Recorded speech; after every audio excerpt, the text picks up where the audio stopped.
Assalamu alaikum. I am Hamza Mughal from rsoft.pk।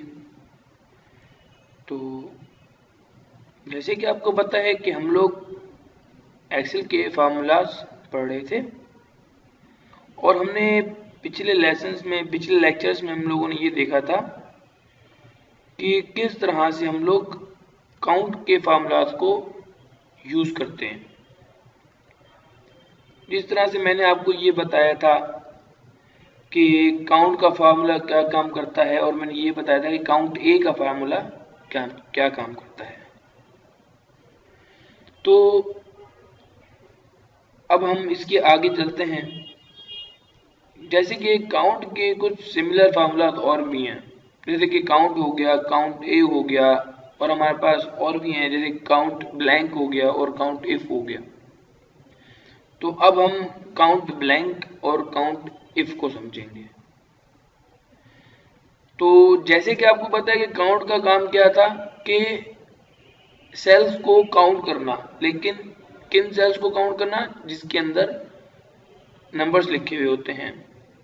और count ए का काम क्या था कि ये दोनों सेल्स को काउंट करता है, नंबर वालों को भी और कैरेक्टर वालों को भी। इसी तरह से हमारे पास काउंट ब्लैंक का एक फार्मूला होता है, आपको नाम से समझ आ रहा होगा, काउंट ब्लैंक मतलब कि ब्लैंक सेल्स को काउंट करना। अब देखें, जैसे कि मैं एक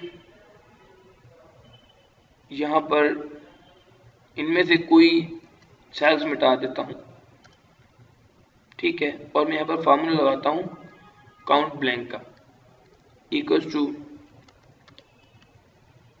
काउंट ब्लैंक, और यहां पर मैं इनकी रेंज को सिलेक्ट करता हूं। अब इससे होगा क्या कि हमारी रेंज में जितने भी ब्लैंक सेल्स होंगे वो हमें काउंट करके देगा। तो देखें हमारी रेंज के अंदर कितने ब्लैंक सेल हैं? 1, 2 और 3। मीन्स कि इसका आंसर हमें क्या मिलेगा? 3। तो ये हमारे पास फार्मूला है काउंट ब्लैंक का।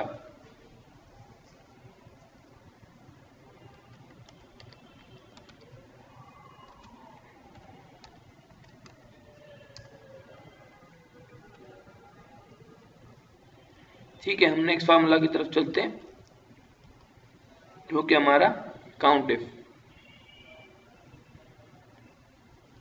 तो देखिए बेसिकली इनका काम सेल को काउंट करना ही है। अब जो काउंट इफ का फार्मूला है वो कंडीशन के साथ सेल्स को काउंट करता है। अगर हम इजी वर्ड्स में बोलें तो काउंट इफ का काम ये है कि वो सेम वैल्यूज वाले सेल्स को काउंट करता है। मीन्स के ऐसे सेल जिनके अंदर सेम वैल्यूज होती है वो उनको काउंट करता है। अच्छा, इसको समझने का एक अच्छा तरीका ये भी है कि लिस्ट में सेम नेम्स को काउंट करता है। वैसे तो ये सेल्स को ही काउंट करता है, लेकिन समझने की एग्जांपल है एक कि जो भी ऐसे सेल होते हैं जिनमें सेम नेम होते हैं ये उनको काउंट करता है। अब देखें, जैसे कि मैं एक लिस्ट क्रिएट करता हूं, फॉर एग्जांपल अली, अहमद, इमरान, कामरान, मोहसिन,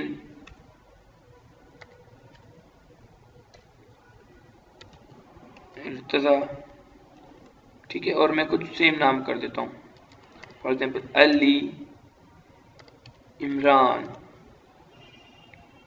और एक और मरतबा अली कर देता हूँ। अब यहां पर मैं फॉर्मूला लगाता हूं काउंट इफ का इक्वल टू काउंट इफ।